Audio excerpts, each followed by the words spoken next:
celebra nuestros 25 años con la tercera temporada de Colofón, un podcast de Fundación La Fuente en el que conversamos con personas que aman los libros y transmiten el placer de la lectura.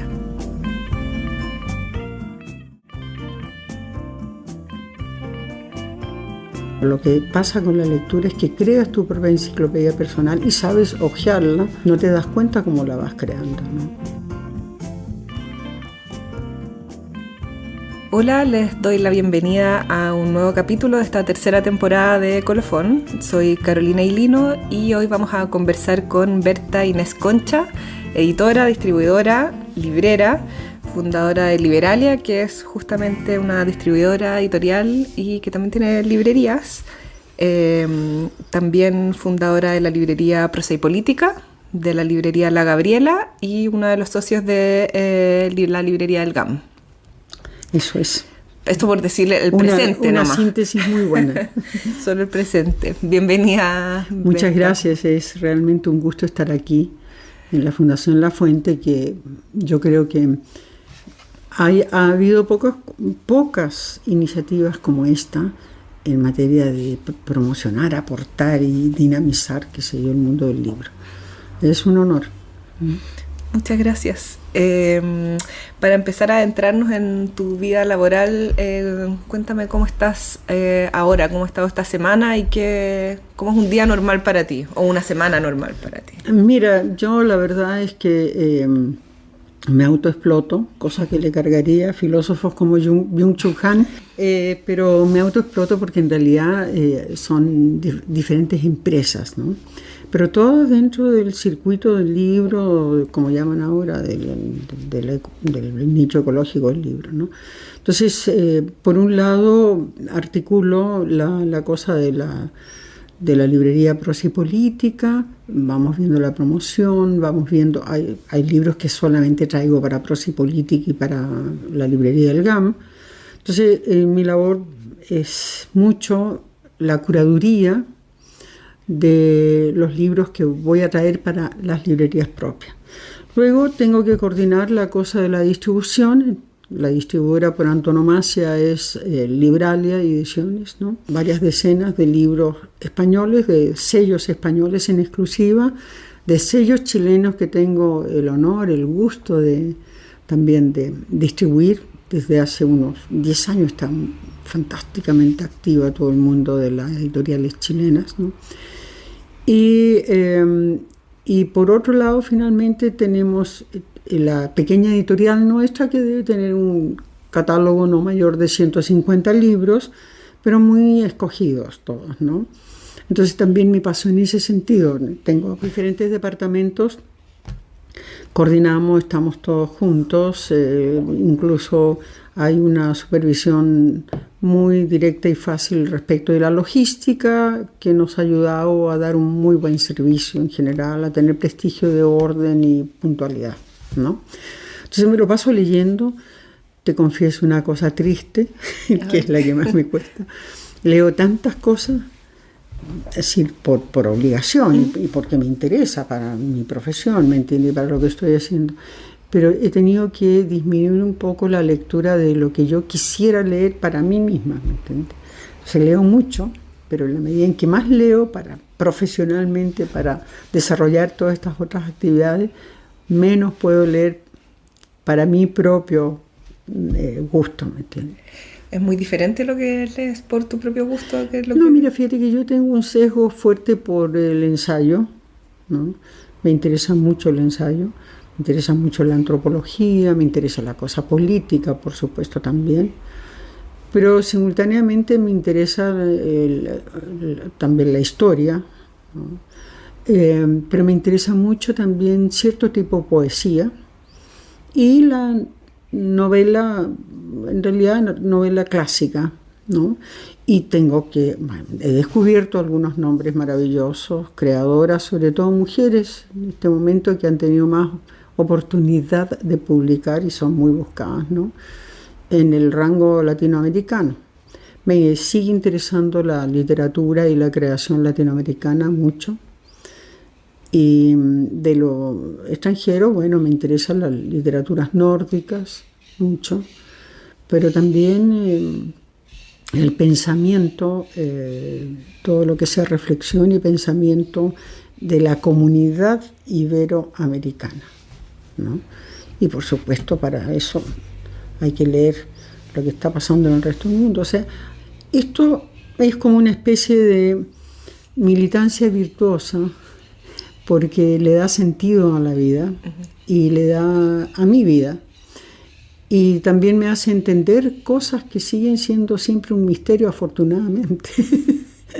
Buscan más misterio en el misterio. Y lees, me imagino, entonces muchas cosas simultáneamente. Sí. No sé si tienes algún método de... No, es empírico total, ¿no? Y en lo práctico, te levantas, creo haber leído que te levantas muy, muy temprano. No. ¿No tanto? No, soy más... Yo soy mejor de noche que de día. ¿No? Entonces puedo estar hasta las 2, 3 de la mañana leyendo, escribiendo, buscando libros, que esto es una cosa apasionante. Imagínate que en este momento con los instrumentos de búsqueda que tienes, pero es un recorrido, son vuelos maravillosos por el pensamiento, la creación, asocias sellos, autores, ideas, qué sé yo, eventos. Es un mapa fantástico, pero un mapa muy cinético, se está moviendo a cada rato, ¿no? ¿Y lees entonces con el computador al lado como lo...? No, yo leo en papel. Ya. Y afortunadamente a muchos años sigo teniendo muy buena vista. Entonces leo sin anteojos. No me gusta leer en cama. Normalmente leo sentadita, ¿no? ¿En escritorio o sentada? Sí, tengo un sillón lector. Que es una invención así como una nave espacial. Ya, ¿por qué? ¿Cómo es? Si lo pudieras No, describir. mira, se extiende, estas cosas modernas que se extienden, y si quieres estar sentado, estás sentado, si quieres desplegar una mesita, en fin, esas cosas que son como un hábitat ahí. ¿Sí? Y nada, trabajo junto a mi casa. Tengo muy separados ambos ámbitos, pero en 3 minutos estoy desde la oficina a mi casa. Entonces, que esto es una bendición y una maldición, porque una bendición en el sentido que no gasto tiempo en desplazarme, puedo resolver cosas de inmediato desde mi casa incluso. Pero es una maldición en el sentido de que de repente a las 2 de la mañana me queda pendiente tal cosa, entonces me voy a la oficina. No ocurre siempre, pero de vez en cuando. Pero además tenemos todos los almacenes ahí, salvo uno muy grande que fue, por cierto, el del robo en noviembre, ¿no? Un robo fastuoso, sí, ¿no? Pero los almacenes los tenemos ahí también. Entonces hay almacenes de niños, de libros de niños, hay almacenes de adultos, hay almacenes de cómic, hay almacenes de... Bueno, está muy organizado. Yo creo que ahí sí hay una impronta un poco de organización de género, ¿me entiendes? O sea, las mujeres sabemos ordenar la oficina muy bien, ¿me entiendes? En general, ¿no? Y esto es como ordenar una casa, entonces yo sé todos los caminos de los libros, por qué están así, hay un orden estricto. Y cuando te instalas en este sillón, ¿te llevas una pila de libros? ¿Ya tienes? ¿Te llevas No, uno? normalmente me llevo uno, que es el regalón, al que le estoy dando prioridad en ese momento, pero a veces también me llevo un otro que he dejado a medias, pero que puedo leerlo de repente, ¿no? Y me llevo café o té, ¿no? Buen té, y nada, me puedo pasar ahí buen tiempo. ¿Y rayas los libros o anotas en alguna parte? No. Cuando más pongo unos pequeños papelitos así, pero no los rayo. ¿Y cómo marcas las páginas? Para saber en qué página vas, ¿de acuerdo? Eres la segunda persona de las entrevistas que se acuerda. Sí, me acuerdo. ¿Tienes buena memoria? Muy buena. Hasta la fecha. Muy buena. Pero es selectiva, ¿eh? La memoria selectiva. Hay cosas que me pasan de largo y hay cosas que se me han quedado grabadas de toda la vida, ¿no? Y que aparecen así como cuando uno es niño casi, ¿no? Es una asociación vertiginosa, ¿no? Hay otras cosas en que tienes que reflexionar porque se producen contextos complejos, ¿me entiendes? Dentro de ese complejo de repente aparece un título, aparece un autor, aparece una entrevista, un tema, ¿no? Y bueno, un buen librero, y en este caso yo tomo la distribución como si fuera una sola librería, ¿me entiendes? Estoy pensando en todas las librerías de Chile. Y la curaduría que hago es tanto en la selección de los sellos que traigo como en la selección que traigo de los libros, ¿no? De cada sello. Entonces hay, como te digo, una cantidad de posibilidades de organización mental de todo esto, y por supuesto que eso todavía funciona bien, ¿no? No es para asustarse, como le pasó a la pobre María Moliner. ¿Se acuerdan? No.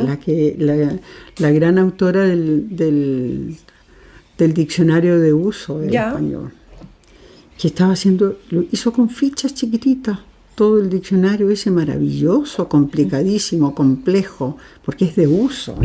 Todos los españoles que hay, todos los castellanos que hay, ¿no? Con pequeños papelitos, ¿no? Y de repente asustada fue al psiquiatra porque se le olvidaban algunas palabras y tenía miedo Y el señor le dijo, el profesional le dijo, mire, cuando a usted se le olvide lo que significa mesa, asústese. Pero no en este enjambre terrible de conocimiento como para, imagínate definir cada palabra según su uso, según sus parentescos, sus identidades, sus diferencias, sus contextos. Entonces, no, el libro te desarrolla este tipo de habilidades de asociación por diferentes conductos, ¿no? Y esto apoya mucho la memoria. Por eso es tan importante también la lectura para los jóvenes, es decir, la necesidad de la creación de una enciclopedia personal. No te das cuenta cómo la vas creando, ¿no? Pero lo que pasa con la lectura es que creas tu propia enciclopedia personal y sabes hojearla, o sea, traerla al conciencia. Sí, las cosas, ¿no? Bueno, hablando de jóvenes, viajemos en el tiempo a tu juventud. Sé que tú estudiaste Derecho, después te fuiste hacia la estética, hasta que el 73 te fuiste a México y entraste al siglo XXI, pero cuéntame un poco, quizás antes de eso, cómo fue tu relación con los libros hasta llegar a trabajar en ellos. Mira, yo pertenezco a una generación de padres y abuelos muy lectores con bibliotecas, aunque no tuvieran patrimonio, tenían buenas bibliotecas. No, era una cosa bastante increíble. Chile era un país muy lector. Era, mucho más que ahora, ¿no? Y todavía te encuentras con bibliotecas increíbles en regiones, en pueblos chicos. Dices, pero ¿cómo tienen estas cosas maravillosas? Bueno. Entonces soy de esa generación porque la radio y el libro eran los vehículos más importantes de comunicación y de transferencias culturales, ¿me entiendes? No. Tenía una excelente biblioteca, mi padre era muy lector, mi madre también. Mi madre estudió Derecho ya en los años 30 del siglo pasado, ¿me entiendes? Entonces, sí, ahí había un balance bueno. Y me eduqué. ¿Y tu padre qué? Mi padre estudió pintura, ¿no? Pero lo dejó. Y bueno, la familia heredó tierras y él tuvo que irse a administrarlas a Copquecura, la tierra de Fidel Velázquez, de Fidel Sepúlveda. Y bueno, un balneario, Neglitata, al que todos los veranos asistían. Yo conocí a Benjamín Subercasó, por supuesto a Nicanor Parra, a Pablo de Roca, a Paula Neruda, a Marta Brunet, a Marta Colina. Como te digo, había movimientos en las provincias, en las regiones de Chile, y allí a Copquecura llegaba toda esta gente que era como una burguesía ilustrada, de Ñuble, de Biobío, de Maule, ¿me entiendes? En fin, entonces había una biblioteca maravillosa que todavía es absolutamente vigente. O sea, ¿quién se iba a imaginar que en Copquecura, pueblo de 600 habitantes, mi padre tuviera una de las más completas bibliotecas de autores simbolistas? No. O que pudiéramos recorrer el mapa latinoamericano de la creación literaria, ¿me entiendes?, en una biblioteca en un pueblito costero de 600 habitantes o de 800 habitantes. Bueno, pero así era. Bueno, y luego la familia materna era de Osorno, entonces esto significaba irse a Osorno todos los años a estudiar. Estudiamos allá en el colegio alemán, mis hermanos y yo. Entonces tuve una educación bilingüe, simultánea, ¿no? Por un lado, todo lo que era en alemán. Yo todavía digo el abecedario en alemán, ¿no? Y simultáneamente en castellano. Entonces también esto te abrió puertas, me abrió puertas, en fin. Y además, como la lluvia te obliga a estar retraído, eran climas especiales para leer y leer y leer, ¿no? Entonces, bueno, fue eso. Y luego seguí leyendo siempre, desde chica. ¿Había algún tema que te interesara particularmente? Mira, había personajes, bueno, ya más, un poco mayor, a los 7 u 8 años, empezamos a leer, llegaban muchos revistas, le decíamos, de monos animados. Nos llegaba la pequeña Lulú, la pequeña Lulú fue la inductora del feminismo. ¿Ah? Porque tenía unos personajes como la Lulú, que Toby y los demás tenían un club cerrado, sí, para hombres, excluyente, ¿me entiendes? Pero ella lo pasaba en regio porque se juntaba con Anita, que contaba unos cuentos de la niña pobre que nos interesaban mucho a todos, cómo era el mundo que no conocíamos, el mundo ese de la gente que veíamos pasar por la calle, anónima, que a veces la veíamos pasar mojada, niños flacos, mujeres cargadas con críos, ¿me entiendes? Entonces, uno piensa que esas cosas no impresionan a los niños, ¿no? Pues sí que les impresionan y mucho, ¿no? Y claro, había elementos muy divertidos, entretejidos con la realidad divertida, esta chistosa de los chascarros de niños, ¿no? Entonces, la Lulú, bueno, después también...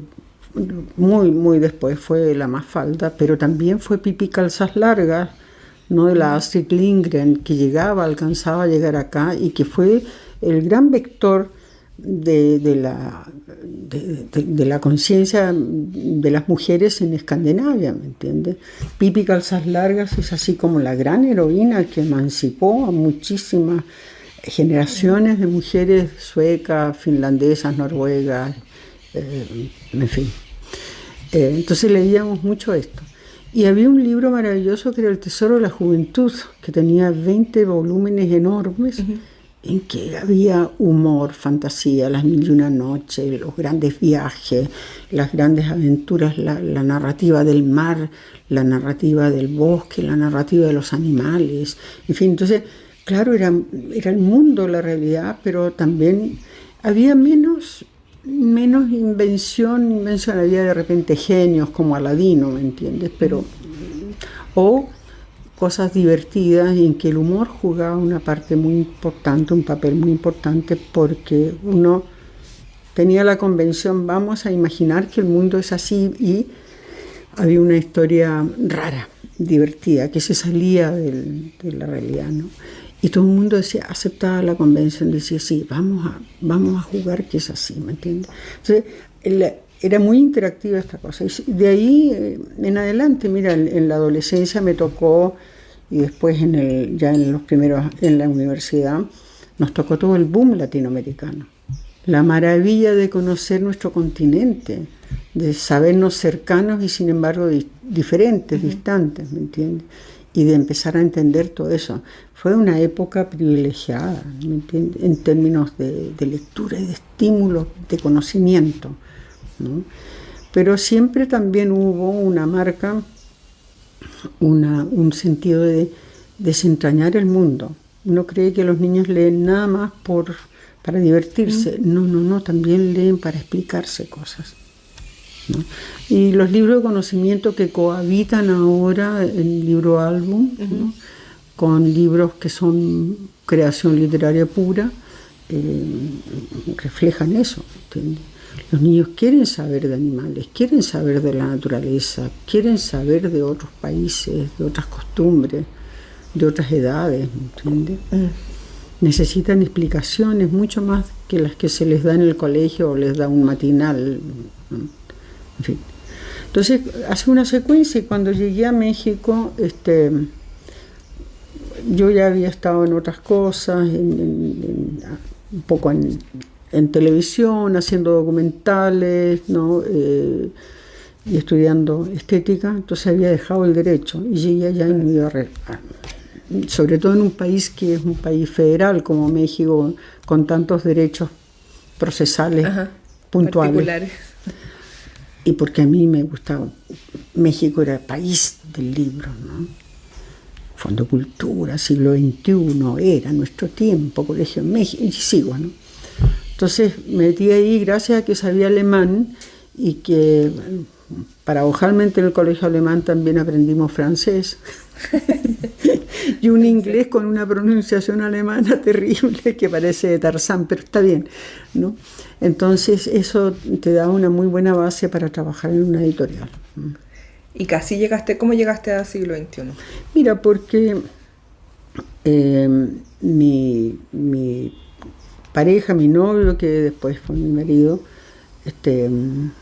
había trabajado mucho tiempo en Fondo Cultura y me dijo, oye, pero con todo lo que tú sabes, te gustan los libros y los idiomas que sabes, ¿por qué no trabajas en esto? Hay un campo fértil en México. Entonces me dio el nombre de un par de gentes del siglo XXI, fui a hablar y los chilenos éramos maravillosamente acogidos en ese 73, 74 en México, ¿no? Pero maravillosamente acogidos, ¿no? Cariñosamente, ¿no? Entonces yo hablé ahí con la directora de la editorial, que me presentó nada menos que a don Arnaldo Orfila Reinal, el mejor editor que haya habido nunca en América Latina, que dirigió durante mucho tiempo Fondo Cultura. Él fue el que comenzó a agregar las grandes colecciones de historia, de filosofía, ¿no? Y de pensamiento francés, porque había una gran pero una gran presencia de filosofía y pensamiento alemán, no contrarrestado con otras corrientes del pensamiento. Entonces, Orfila fue quien introdujo, él y su mujer, Laurette Séjourné, introdujeron todo el pensamiento francés al lo que sería esta especie como de enorme budín latinoamericano, ¿me entiendes? Y luego los intelectuales, después de un episodio muy triste, Orfila salió del siglo XXI. Eso es otro capítulo interesantísimo que sale, por cierto, en un libro editado por Siglo XXI Argentina que se llama Editar desde la izquierda en América Latina. Bueno, sale toda la historia de esto. Es una cosa muy compleja, así, no puedo resumirla. Entonces, todos los intelectuales, no solo mexicanos, sino que argentinos, colombianos, los chilenos, incluso los norteamericanos, Susan Sontag y gente así, aportaron dinero para crear una editorial que fuera de los intelectuales, de los académicos, de los creadores latinoamericanos, y pusieron al mando a Orfila. Entonces era una editorial maravillosa, con un proyecto fantástico. Me enamoré mucho ahí de toda esta cosa y me dieron la oportunidad, me probaron, por supuesto, yo no había hecho nunca esto. Yo había traducido algunas cosas de derecho penal del alemán al castellano aquí en Chile para alguna revista, ¿no? Pero de derecho, pero nada más. Pero me dieron a leer un manuscrito que me pareció fascinante para ver si acaso era buena lectora y si tenía intuición editorial, de editora. Y el libro me fascinó porque tocaba un tema que en ese momento despertaba en el continente, que es la antropología de la pobreza, que es uno de de las bases de cualquier teoría política, de cualquier desarrollo o proyecto político que queramos tener, ¿me entiendes? Bueno, este manuscrito me fascinó, lo traje porque es el primer libro, el primer original que leí tipeado a máquina, y luego lleva 18 ediciones, y yo dije, este tema es fantástico. No sabía quién era autor o autora, no te dicen quién es, ¿no? Cuando lees así. Y dije, este libro va a tener una larga vida porque está hablando de algo que nosotros, con lo que, un problema tremendo con el que convivimos, y que sin embargo ni siquiera los políticos de la izquierda toman en cuenta estas posibilidades. Incluso aquí se esboza la forma de sobrevivencia como una posibilidad de la forma de sobrevivencia, toda esta cosa terrible del crimen organizado. No es que dijeran, no, esos son todos, no, pero una de las posibilidades de sobrevivencia extrema en los intersticios de la sociedad, no en la sociedad, sino que en la marginación total, es la organización autocrática, autónoma de estos colectivos en redes que desarrollarán la inteligencia para sobrevivir a como sea. Y estoy muy feliz, lo traje. Resulta que el libro me presentaron a la autora, y la autora era chilena. Ah, mira. Larisa de Lemnitz. Lemnitz era un gran sismólogo chileno que vivía en Estados Unidos y en México, sismólogo. Y ella en realidad estudiaba franco-chilena mexicana, ¿no? Estaba viviendo en México, así es que sin saberlo, sí pude autorizar así con mi opinión la edición de un bestseller que yo creo que tiene un sentido especial, ¿no? En el pensamiento latinoamericano. Cuéntame, después de siglo XXI, bueno, sé que estuviste en Estados Unidos. Estuve en Estados Unidos, me fui como representante del grupo de las 10 principales editoriales mexicanas, Fondo Cultura, Siglo XXI, Era, Nuestro Tiempo, Colegio de México, el CIDE, en fin, varias, Joaquín Mortiz.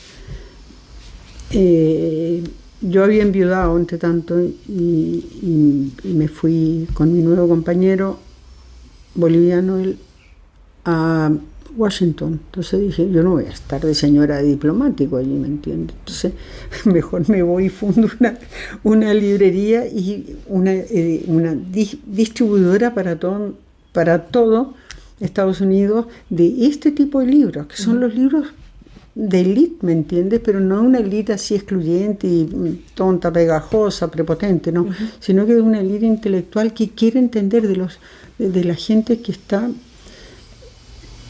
en el oficio de entender y de poder ayudar a aportar a un conocimiento. Entonces me fui allá y fundé en Washington Hispania Books Distributor, que era una una distribuidora de libros de toda América Latina, incluso llevaba libros de Chile, que estaba Pinochet todavía, pero me las ingeniaba para llevar libros de ahí, de Venezuela, de Bolivia, de Perú, de Colombia, de Nicaragua, de Honduras, de Puerto Rico, de Dominicana, de Cuba, y llevaba también muchos libros españoles, ¿no?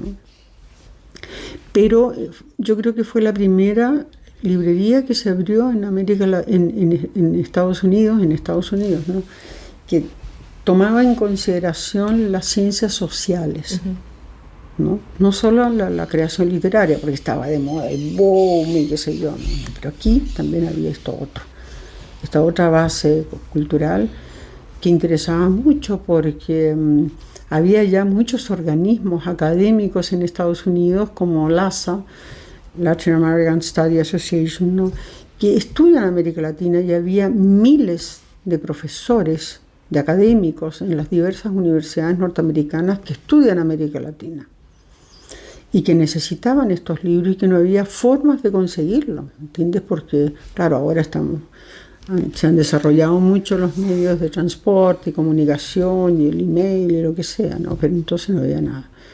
Pero supe crear esta cosa allí y trabajaba mucho con todas las universidades norteamericanas, con departamentos de lenguas modernas o de español y portugués, en fin, y llevaba muchos libros que importaba directamente. Entonces fueron varios años, pero Jorge después lo nombraron en España y nos fuimos a España, ¿no? Dejé la librería ahí, lamentablemente no sobrevivió en manos de quien la adquirió, ¿no? Pero esa estadía en Estados Unidos me enseñó muchísimo sobre la industria del libro y el comercio del libro, y me hizo perder absolutamente todas las inseguridades que puede tener un latinoamericano en materia intelectual y cultural, ¿no? O sea, verdaderamente me reafirmó en lo mío como un patrimonio latinoamericano, que tenemos mucha gente aquí, ¿me entiende? Y que sin embargo pues, queda así como que soslayado. La gente se va alucinada a Estados Unidos a buscar vida o fortuna o conocimiento, qué sé yo, y la verdad es que no miramos lo que tenemos acá. Entonces me fui a España, y en España llegué y encontré un trabajo, necesitaba una directora de comercio exterior. Esto apareció en anuncio del País, me presenté y me eligieron. Se había formado un consorcio de 300 editoriales españolas que estaban construyendo un organismo de promoción y de distribución en América Latina. Y me contrataron como directora de promoción exterior. Y entonces me tocaba recorrer todo el continente y fundar casas y hacer cosas. En fin. Pero es muy largo, te estoy leyendo. No, entretenido. ¿Cuándo más uno habla de estas cosas? No, es una historia así muy... Pero también me hizo familiarizarme mucho con el mundo editorial español, ¿no? Y tuve la maravillosa oportunidad de conocer todos los países latinoamericanos y también de conocer otros países interesados en, por ejemplo, el mundo italiano o francés o alemán o nórdico, y sus necesidades de libros sobre América Latina. ¿No? En fin, así que eso me ayudó mucho. Después con ese mismo organismo, este consorcio, me fui a México a colaborar en la fundación de la casa mexicana de este consorcio, pero me llamaron ya llegaba el año 92, los 500 años de quizás que no le pongamos nombre, del encontronazo, como decían en México. Y me contrataron de la Sociedad Estatal Quinto Centenario, que estaban haciendo una biblioteca maravillosa en coediciones con editoriales latinoamericanas y españolas acerca del tema de América Latina. Me contrataron ahí y me pasé varios años en Madrid. Bueno, estaba en Madrid de paso porque pasaba viajando mucho. Y ya que se terminó todo este fasto de estas celebraciones, me había separado y decidí quedarme en España, irme a Barcelona y fundar ahí con unas amigas una librería en Barcelona. Una librería y distribuidora de libros latinoamericanos en Barcelona para el resto de Europa. ¿Amigas que habías conocido trabajando también? Sí, trabajando en el oficio, ¿no? Españolas y catalanas y bueno, y alguna colombiana también. Entonces creamos Alebrije, que es un animal imaginario, ¿no? Mexicano, un animal loco así.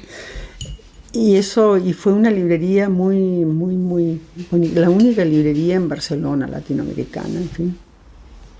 Estuve mucho tiempo allí y fundamos también una distribuidora de libro español, pero así con mucha curaduría por medio, para las grandes librerías latinoamericanas. Entonces de allá surtía yo a librerías y a la universitaria, y a muchas librerías aquí en México, en Buenos Aires, en Colombia, en fin. ¿Y el interés por Latinoamérica era mayor allá que acá mismo? ¿O ¿Dónde? en España o mira, quizás hay en un Europa interés, en general? no, bueno, la verdad es que nosotros, y esto se aparte un poco del terreno que estamos conversando, pero te digo una cosa, en los años 60, y hasta incluso en las terribles tragedias políticas de los 70, pero en los años 60 sobre todo, América Latina era la esperanza. Y no era la esperanza de los latinoamericanos, sino que la esperanza de los latinoamericanos y del resto del mundo. Éramos una promesa. Fíjate que se habían descubierto cosas maravillosas, ¿no?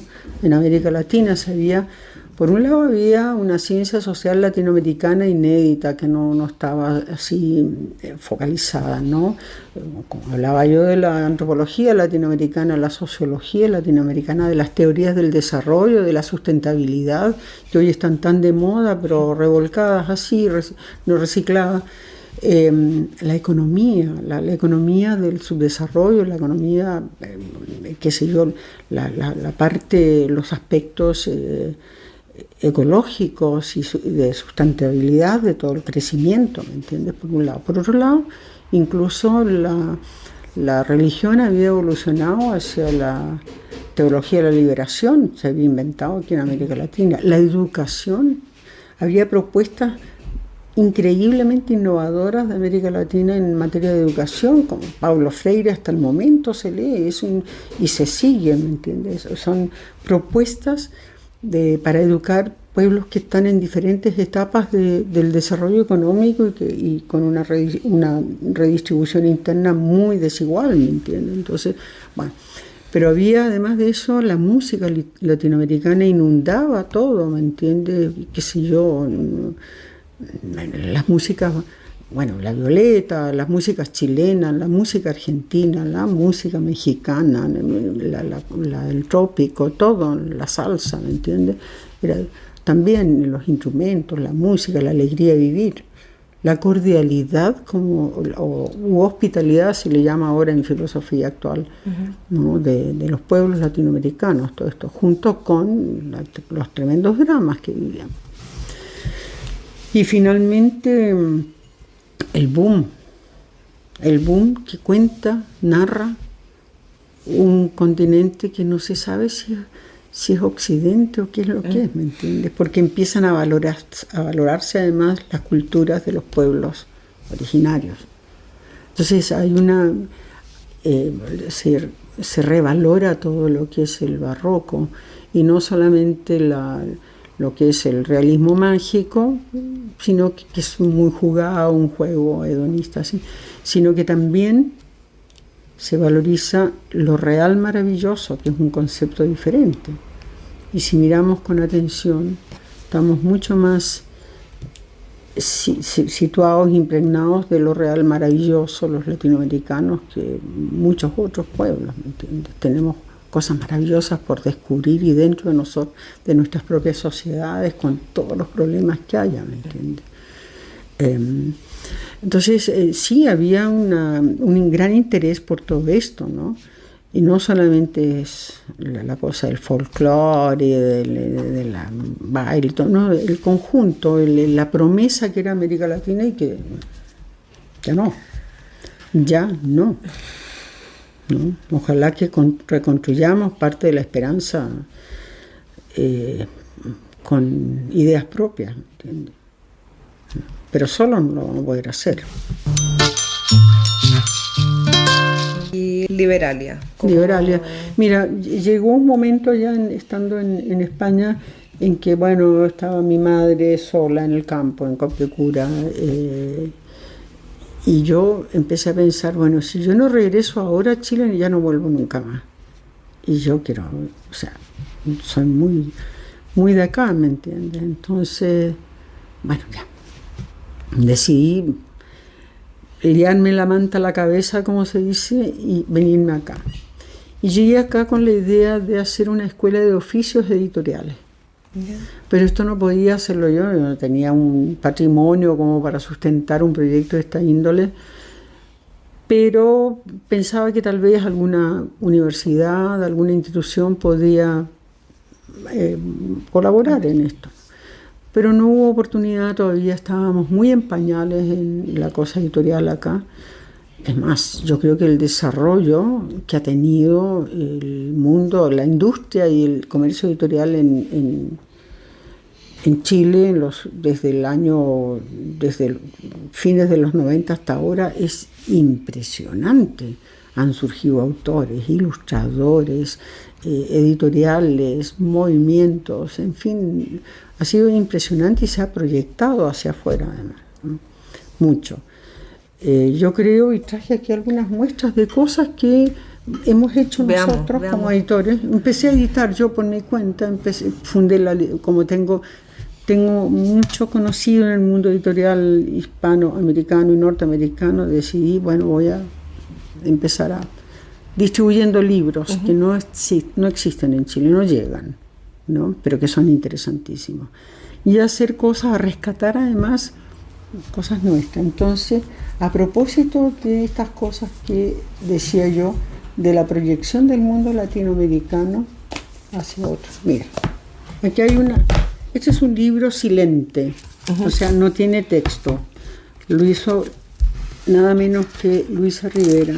Es un libro que se llama En aquel faro, que es, sin una sola palabra, transmite lo que es una mujer en un faro, sola.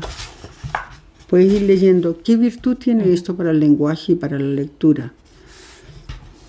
Los niños van contando la historia, van descifrando esto y trasladándolos a palabras. O sea, es un trabajo con lenguaje maravilloso, ¿te fijas? Ahí, bueno, la mujer sola, hasta que un día llega una niña atraída por unos pájaros. Ella empieza a criar, la anciana empieza a criar a la niña, a enseñarle cosas, en fin. Le entrega las llaves, le enseña a prender el faro. Y ya después miran solas la noche y alumbran a los navegantes, ¿no? Y así, hasta que un día los pájaros aparecen de nuevo. Trata de espantarlos la anciana. No puede, ve que está inundada de pájaros y entiende. Va a buscar la cesta en que llegó la niña. Le entrega la llave a la niña. Y es ella la que se va en el canasto. Entonces queda la niña con la misión de alumbrar el mundo. Y ahora está ella ahí. Bueno, este libro, excelente, Made in Chile totalmente por Luisa Rivera. Mira, ¿de cuándo es el libro? De ahora. De hace poco, de 10 años. Ya. Déjame, no me acuerdo con exactitud. No, mira, del 19. Este libro, que no necesita texto, edición coreana. 50.000 ejemplares en Corea. Y se entiende, es universal, es lo mismo. ¿Te das cuenta? Esto me pasó lo mismo con esto, que es fantástico. Juan Valiente es una historia que yo desenterré en una de mis lecturas sobre historia latinoamericana, de un esclavo negro que llega a México y le pide, es muy inteligente, y le pide a su patrón, le dice al amo, mira, dame chance de irme al sur del continente a hacer dinero para comprarte mi libertad. Y el amo le dice que sí. Y se viene y llega a Perú y ahí conoce a Almagro. Entonces se incluye en esta primera expedición frustrada de Almagro a descubrir Chile, ¿no? Vuelven con la cola entre las piernas porque no resulta y se incorpora, sin embargo, la segunda expedición con Pedro Valdivia. Y ahí este esclavo negro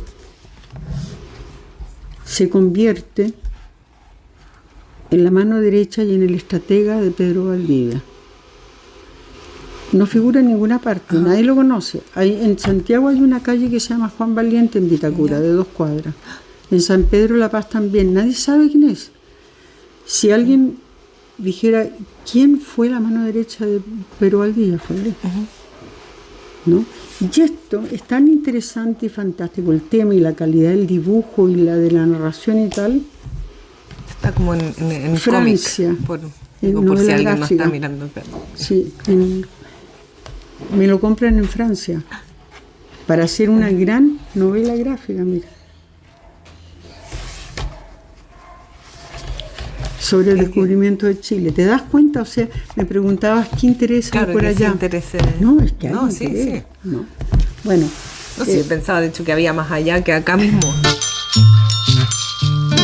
Y a propósito de eso, aquí empecé también a editar, que es la parte más entrañable para mí, por lo menos también la cosa de las librerías, pero bueno. Esta es una reimpresión corregida, aumentada, rehecha entera por nada menos que por don Manuel Peña Muñoz. Había una vez en América, Panorama en la literatura infantil y juvenil latinoamericana. Esto es enciclopédico, ¿no? Y esta es la portada es de uno de los bordados de las bordadoras de Isla Negra, ¿no? Hermosa. Sí. Y entonces está toda la historia de la narración, o sea, de los libros infantiles y juveniles en toda América Latina. Esto es un aporte así y actualizado, además, en la versión. Absolutamente. Esto se editó el año pasado. En la misma tónica, mira, tengo un poco de obsesión por los diccionarios. O sea, que nosotros en Chile tenemos mucha fijación con usar animales para expresar nuestros sentimientos, nuestro humor, nuestra tonalidad. Entonces, es típico eso, oye gallo, tengo una idea caballa, ¿no? Hagamos una vaca, compramos una burra y sacamos a pasear a las cabras, ¿no? Bueno, aquí es un diccionario chileno de la animalengua, pero está justificado, ¿sí? Todas las acepciones que puede tener perro, que puede tener, qué sé yo, vaca o caballo o lo que sea. Un diccionario completo que está justificado incluso con sus usos en la literatura chilena, ¿no? Diccionario chileno de la animalengua lo hizo un arquitecto chileno nostálgico en México, que se reunían ahí con sus amigos y parientes en México, se reunían a hablar chileno en el exilio, ¿no? Entonces salió de ahí este libro que es muy, muy decidor. Y también saqué hace 2 años, este libro es muy académico, es una investigación tremenda, el léxico básico del español de Chile. Es un libro absolutamente académico de una doctora en lingüística, María Natalia Castillo, ¿no? Que acaba de ingresar a la Academia Chilena de la Lengua, ¿no? Porque ese es un trabajo, una investigación de estas que supuestamente están destinadas a quedar en un anaquel, pero que estudia 5.000 o más vocablos de uso común en Chile, en los discursos políticos, en los libros de texto, en el periodismo, en los diferentes medios, en fin, cuáles son las palabras que integran este léxico básico. Está cada país latinoamericano está sacando léxicos básicos en este momento, ¿no? Porque es muy importante, el castellano varía mucho y sobre todo nosotros aquí en Chile que tenemos un castellano muy especial, porque de las zonas lingüísticas nosotros somos una excepción, estamos solitos. El castellano rioplatense tiene varios países, o el altiplánico, ¿no? Perú, Bolivia, Ecuador, o el del Caribe, o el de Centroamérica, o el mesoamericano mexicano, ¿me entiendes? También. Pero nosotros estamos solitos ahí como una isla con su propio lenguaje. ¿No? En fin, esas son cositas. Y aquí, mira, saqué cosas, traje va. Esto es en décimas, décimas Spinella, todo un recetario de cocina criolla tradicional, ¿no? Asesoramos esto con Esteban Cabezas, el crítico gastronómico, pero mira, un recetario ha de ser sencillo, conciso y claro, nada de términos raros ni palabras en francés, mucho menos en inglés, si es de cocina criolla, donde reina la cebolla de los agrarios jardines, para ayudar a quien cocine al diario parar la olla. Entonces, ¿tú escribías décimas o no? Yo sigo escribiendo décimas, sí. Me quedo de mis nanas del campo. Mira, este es un libro que ahora lo transformamos también en un laminario Kamishibai. Es Adivina Cuentos, ¿no? Entonces, esto es una idea para que los niños aprendan. No contamos el cuento. Ajá. Yo en versito hablo de un cuento y después de otro, y en el dibujo Virginia Donoso los mezcla. Entonces, por ejemplo, el patito feo no comprende qué pasó, pero al poner su huevito, la mamá se equivocó y confundió su nidito. Naciendo en hogar errado, mamá, Pata y el papá pensaron muy preocupados, pero qué feo será. Con el tiempo fue creciendo, se le fue estirando el cuello y todos iban diciendo, pero qué pato tan bello, ¿me entiendes? Bueno, y así como se van mezclando, aquí está Pinocho y el soldadito de plomo, ¿no? Aquí jugamos mucho para que los niños además se diviertan con la confusión de, mira, Pulgarcito con ricitos de oro, ¿no? Aquí está el gigante egoísta con la caperucita roja, ¿no? Mi abuelita está peluda y su hambre es atroz, sus orejas son puntudas y su mirada es feroz. Yo la encuentro muy cambiada y su apariencia me asusta. Las flores de mi canasta parece que no le gustan. Pero el otro, ahí está el gigante egoísta. Aquí es el gato con botas y también el flautista de Melín, ¿no? Entonces aquí habla del gato con botas y aquí del flautista, ¿no? Y tiene, bueno, muchas cosas. La ratita presumía, Peter Pan. Y aquí, por ejemplo, es la Cenicienta y el lobo y los 7 cabritos. Pero con toda la confusión es el lobo el que se está probando la zapatilla.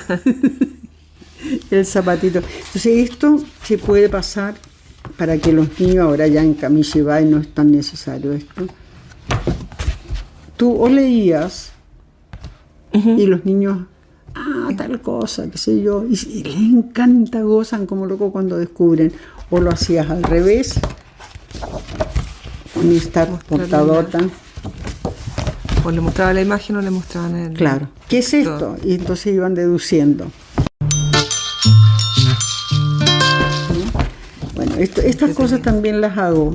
Mira, yo he escrito para algunas revistas internacionales, para, por ejemplo, El Viejo Topo, en España, o para la revista Quimera, que es una de las buenas revistas literarias que aún existe. Y también escribí en México para varias revistas, ¿no? Y también escribí de negra, que se llama en la jerga editorial, con seudónimos por encargo, ¿no? En una editorial mexicana maravillosa, la editorial Posada. Entonces me decían, haz un libro, tienes un mes para hacerme un libro de 120 páginas sobre los extraterrestres en México. Entonces inventaba yo una cantidad de cosas, en fin, y claro, y asociaba cuestiones. Normalmente eran libros de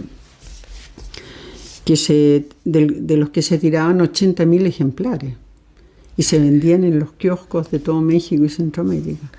Entonces hice varios de esos libros mientras trabajaba también en siglo XXI.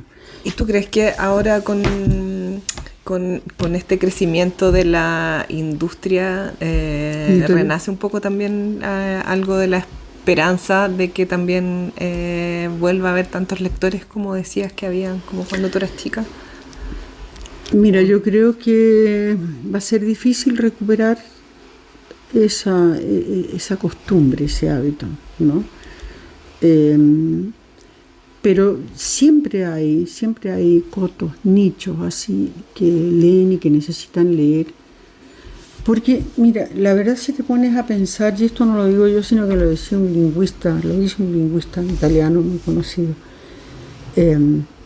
si es que podemos pensar en algún sexto sentido del ser humano, Ese sexto sentido sería la visión alfabetizada.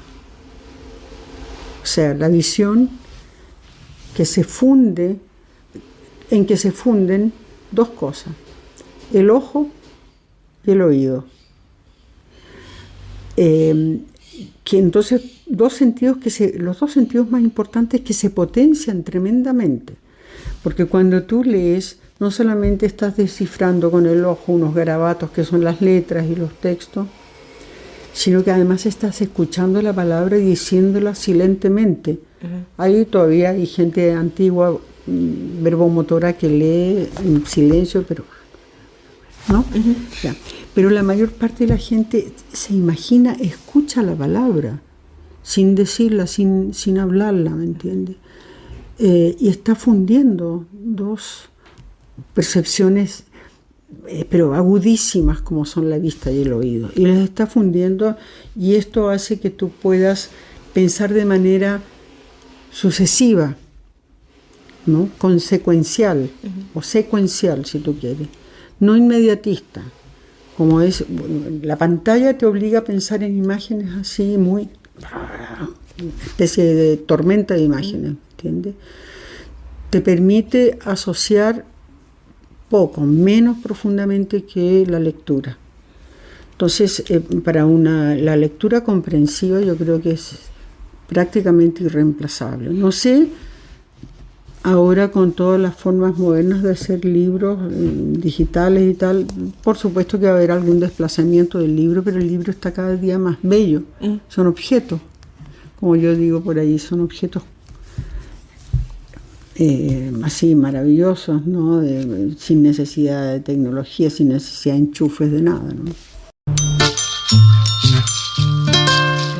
Y bueno, mira, y estoy tratando de hacer cosas no solo para el mercado chileno, sino para afuera. Estos son 20 poemas al árbol y un cactus de la costa. Este es riéndome un poco, no riéndome, sino que refiriéndome a 20 poemas de amor y una canción desesperada de Neruda. Hago 20 poemas de tal cosa y otra cosa que también es un título de algún poema suyo, ¿no? El cactus de la costa es un poema de Neruda. Entonces son 20 poemas al árbol y un cactus de la costa. ¿Qué hago? Hago traducir. Son traducciones propias al inglés, ¿no? Una inversión importante. Y luego están ilustrados, salen en inglés y en castellano, ¿no? Y estos son los árboles chilenos originarios, ¿no? Entonces, un naturalista muy conocido, un dibujante naturalista, ha hecho los dibujos. Por ejemplo, es un mañío, ¿no? Sale el nombre del mañío, el fruto del mañío, en castellano, en mapudungún y en latín, ¿no? Y así como otros, mira, este es un quillay, con su fruto. Entonces, ¿qué objeto tiene esto? Que el turista que vienen muchos turistas a observar la flora o la fauna chilena todos los años, hay una cantidad, ¿no?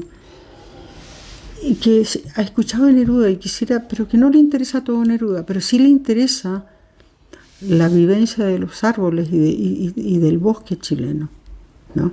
Entonces, ya se lleva un Neruda con su tema, con el tema que a él más le gusta, ¿no? Que está además ilustrado, y acá atrás tiene un código QR en que sale el poema dicho por mi socio Pedro Sánchez, que era el locutor de la radio Beethoven, ¿no? Entonces está dicho todo, entonces escuchan el poema en castellano. Entonces, oye, los norteamericanos, los alemanes enloquecen. Mira esta maravilla, ¿sabes lo que es esto? Un ulmo. Mira cómo no va a ser buena la miel de ulmo, si todo eso son flores.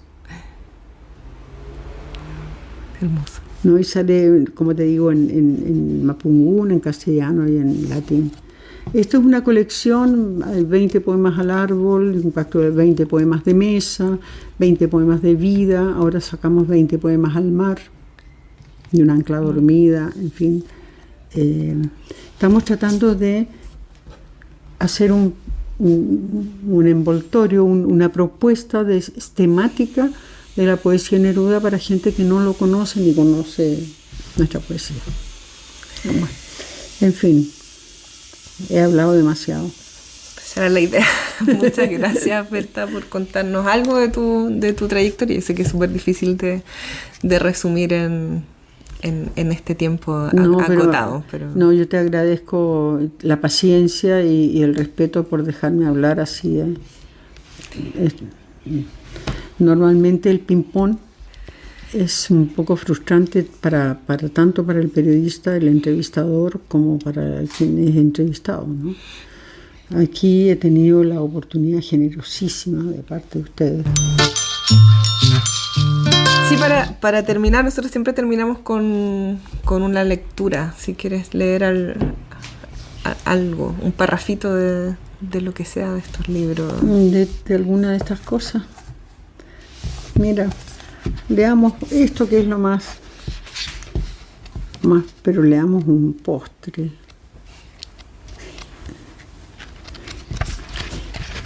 Que no es trascendente, pero es divertido, es bonito. Así. Las sopaipillas pasadas. ¿Sí? Esto tiene, no voy a leer todo porque es muy largo, ¿no? Tiene una presentación, los ingredientes y la preparación.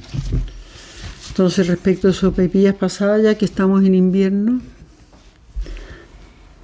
presentación. Verá que había una vez un sol pequeño de invierno, un beso redondo y tierno, un medallón para un rey, la luna llena al revés que nos da una luz dorada, una flor almibarada que aparece cuando llueve. Ya lo sabrá cuando pruebe las sopaipillas pasadas.